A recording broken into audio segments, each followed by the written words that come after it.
Bapak Ibu Saudara-saudari yang terkasih di dalam Tuhan, kita bersyukur Gema Kabar Baik kembali menyapa kita hari ini, Senin 22 September 2025. Dan Gema Kabar Baik kita pada hari ini disadur dari santapan harian.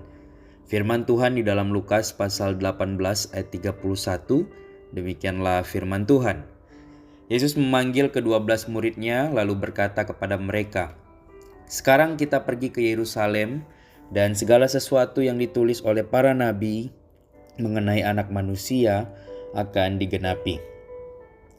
Bapak Ibu Saudara, ketiga kalinya Yesus mengungkapkan penderitaan yang akan Dia alami kepada murid-muridnya.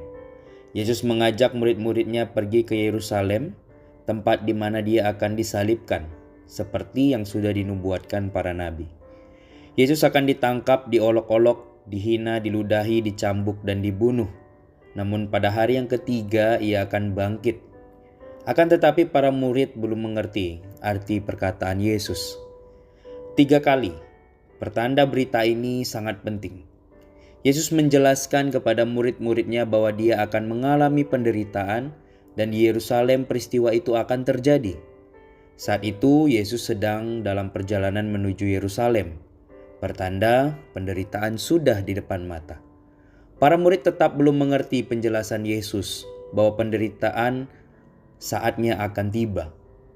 Bisa saja harapan para murid Yesus adalah Yesus akan menjadi raja yang akan menaklukkan kekuasaan Romawi yang saat itu berkuasa atas Yerusalem.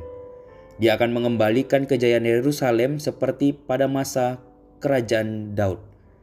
Yerusalem akan kembali menjadi pusat perhatian bangsa-bangsa di sekitarnya. Jadi sekalipun berkali-kali Yesus menjelaskan tentang penderitaan yang akan dialaminya, hal itu tidak menjadi bagian pemikiran para murid. Mereka berjalan bersama Yesus, namun pikirannya tidak searah dengan pikiran Yesus. Penderitaan yang Yesus maksudkan adalah penyaliban dan kematiannya yang masih tersembunyi bagi para murid.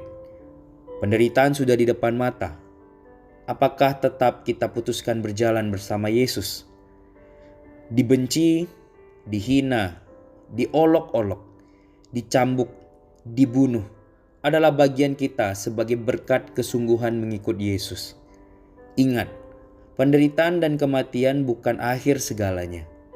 Yesus dibangkitkan pada hari ketiga.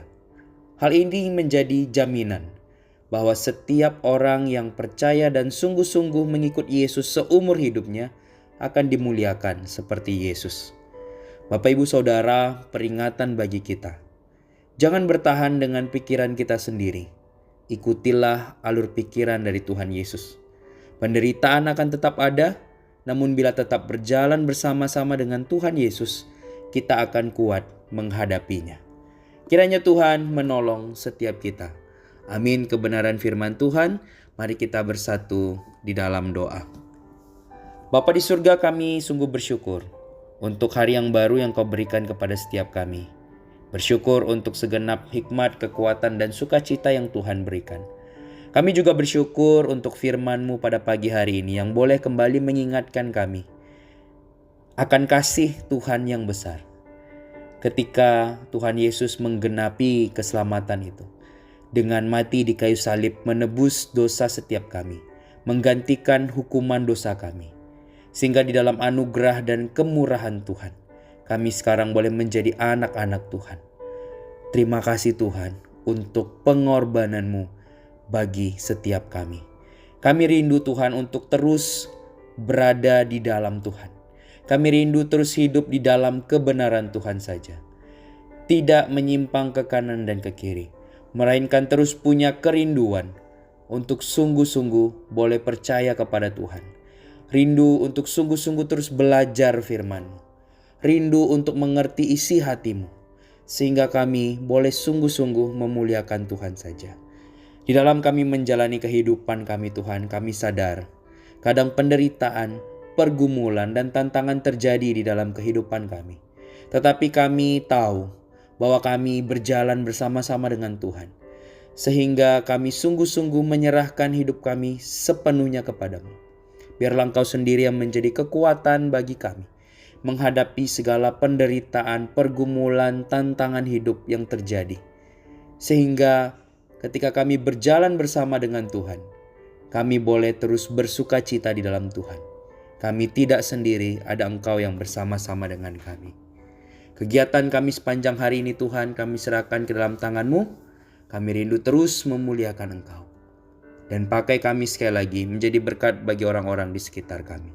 Terima kasih Tuhan, ini doa kami. Di dalam nama Tuhan Yesus Kristus, Tuhan dan Juru Selamat kami yang hidup, kami berdoa dan bersyukur. Amin. Selamat pagi Bapak Ibu Saudara semua. Selamat beraktivitas. Tetap jaga kesehatan. Selamat menjadi berkat. Tuhan Yesus memberkati orang semua. Shalom.